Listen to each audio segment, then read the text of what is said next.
Well, howdy diddly dandy there, chums. To Hi, Captain of the Steves, and today, chums, for you guys in the viewerverse, I've got my ideas and speculation video for update 4.0.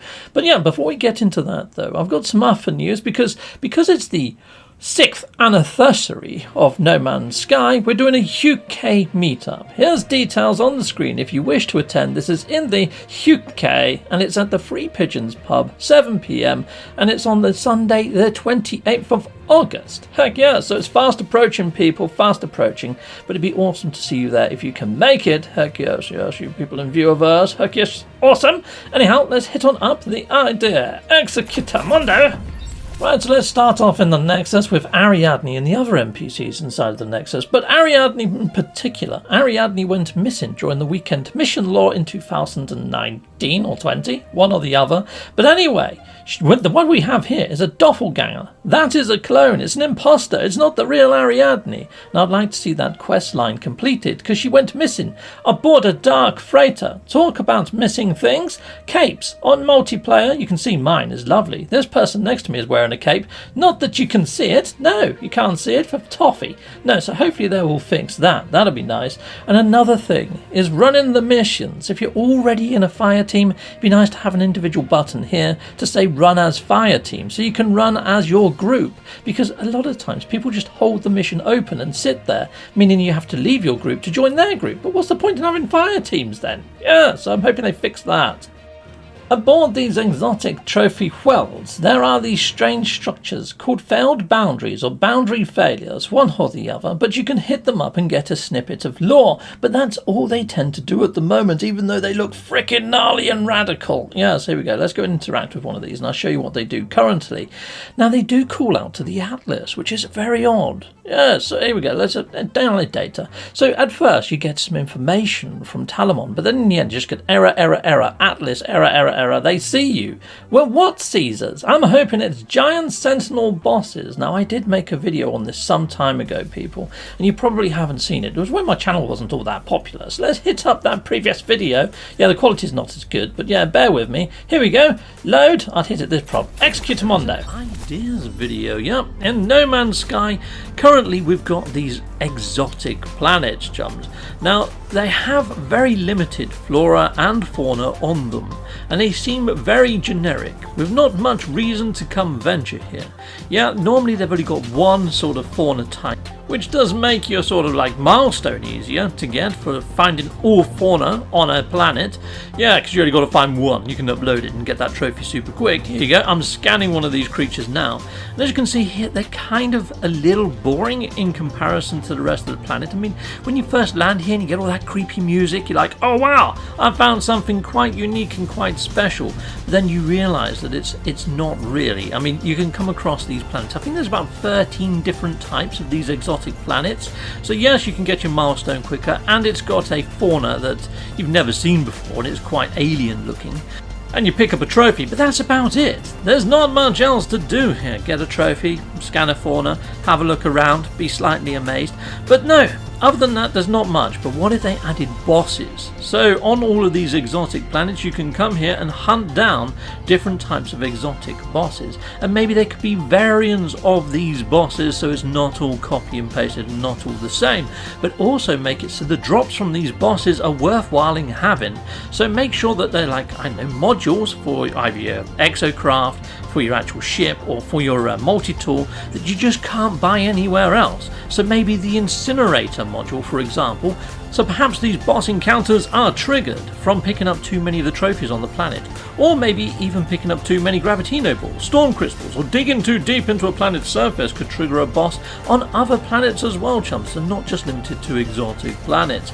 So I think this could encourage people to explore a bit more on these exotic planets, or come here for a bit of a challenge, mind-blowing stuff, and to get nice sorts of loot. Well, that was a blast from the past, and thank you very much, Sean Cruz. Your concept artwork is freaking sublime. He's done loads more. Go check him out. He's over on Twitter. Anyhow, next off is these abandoned stations. Now, when you fly into this abandoned space station, or spectation as it says there, it says a curious message in the center console. Welcome home. Was this my home? I don't recall it being my home. That could be why it's got a question mark. But does that mean that we're going to take ownership of these stations perhaps in update 4.0? There's no station core inside of these updates, which brings me on to another bit of speculation. Because now we've got the pirate systems, they've got a broken station core inside of here. When you hit this one up, it gets rather angry and goes glass, glass, glass, glass, glass. But anyway, let's go and hit it up and I'll show you what I mean. So here we go, station core, flight path, landing thingy majiggy, but there's no override function. So if we were to be controlling the ships flying in, I would still imagine that we'd get that, but there's none. It just requests the voice of freedom.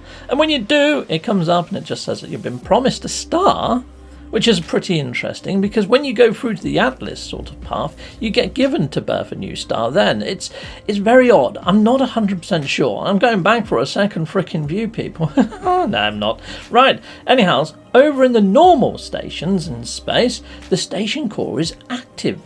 But you can't actually implement a station override. Hello there, chaps. Let's run over to here. Let's go on over to the actual console and I'll show you what I mean. And also, if it was to actually change the flight paths, there's not enough landing pads here for the amount of flight paths that are on the screen. So I don't know whether they're going to give a whole station overhaul or what, or whether the station override is just going to disable the Sentinel type scans or the station scans inside the systems, letting you run contraband a bit easier. But if it was that simple, I would have thought they would have put it in by now. So I'm really not sure what the station override is going to do, but I'm hoping that becomes clear in update 4.0. Now we've got these lovely freighter bases, and you see these sort of bays that we've got here. I'd like something similar, but that we can put our creatures in, like little fauna bays. You can see that one. That one's Veridant, or like Paradise Planet. This one's an airless. It'd be nice if they had their individual biomes, and you could actually have them lay eggs inside their biomes and hatch them aboard your freighter. That'd be really cool, especially if you go visit another person's freighter, and you can see all of their pets sitting inside of pet pens. That'd be freaking great. Heck yes. Being aboard the freighter, another idea is for these technology specialists. Yes, we've got these two, but it'd be nice to have an additional couple. Maybe a med bay and also a geologist. I did a video ages ago on a geologist. I'd hit that one up. Here we go. Hexacutamundo. There, chums. Okay, chums, I have a bit of a passing thought, like a little mini idea. Inside of our bases, we can place these tech desks. These tech desks are freaking mind-blowingly awesome as they are. However, I thought we could add an additional one. So we've got ourselves an exocraft technician. We've got ourselves there a warrior tech guy. Yeah, and we've got ourselves a Korvax. But he's the only Korvax here.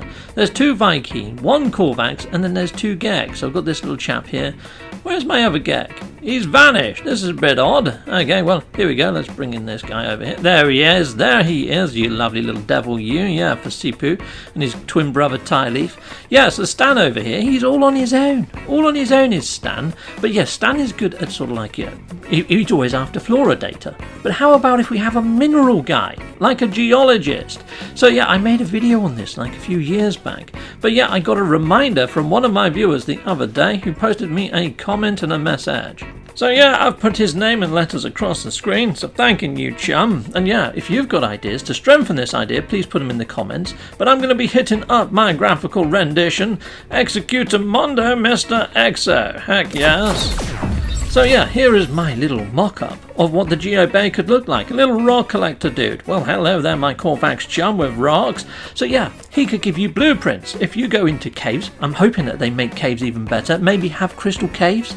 Or even crystal planet biomes, which would be frickin' ace. I mean, we saw concept art of such a thing back in the day. So hopefully they'll bring that into the iteration. That'd be nice. Less flora and fauna, but more rocks. Heck yes. And yeah, we can bring them back. Maybe get even more for our scans as well. Because at the moment we get loads for our flora and fauna, but not much for the rocks. Heck no. But yeah, all those basic elements, including wiring looms, that'd be nice to be able to make those. But, you know, all the dehydrogen for your frigate fuel, that'd be nice. Save you running out of the dang stuff, because that's a pain in the frickin' backside.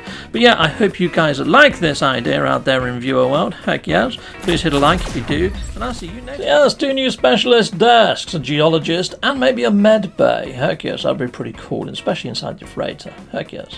Anyhow, over at the Quicksilver Merchant. The Quicksilver Merchant has got a curious object, an object that I haven't had to use inside of my normal save. It was an expedition award, and it helped us track down the Normandy, yet inside of other save types it does fudge in nothing.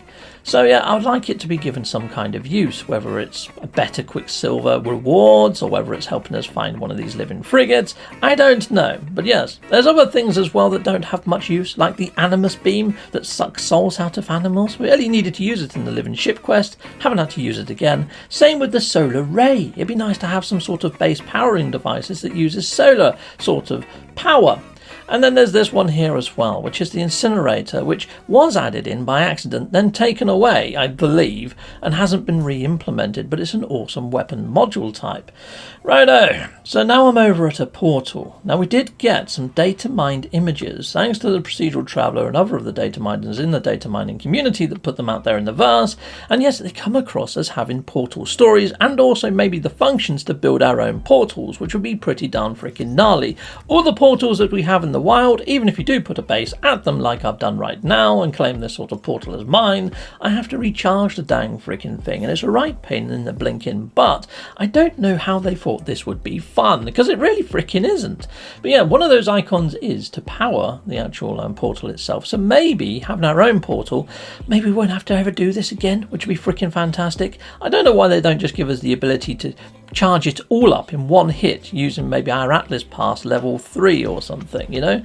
So yeah, we can just slot that in and then craft another one, because I'd rather do that than do this, because it's freaking tedium. And yeah, you can hear Exo going freaking bonkers. Yeah, it's an oddity. It's an oddity, and it's a very strange element of gameplay that just isn't fun. It's really tricky, in fact, sometimes, because you go and load it up, and sometimes it only puts half the bar in, and you're like, well, which one have I bloody missed? Yeah, not good, not enjoyable, but you do get this lore here at the Sentinel, about Sentinels mainly, that they can see you and they're coming and converging on your point and stuff, and some of this lore seems a little bit dark around portals, so maybe they might do a whole portal overhaul, which I'd quite welcome too. Now, something inside of the latest sort of endurance update was the interaction with our living frigates. And the first interaction hints at maybe 3 different new biomes: a bustling alien metropolis, idiom-vined mountains, and megafauna ecosystems. I'm hoping that all 3 of these things appear in update 4.0. That'd be freaking gnarly, people in the viewerverse. So there we go. That's all my sort of wants for update 4.0.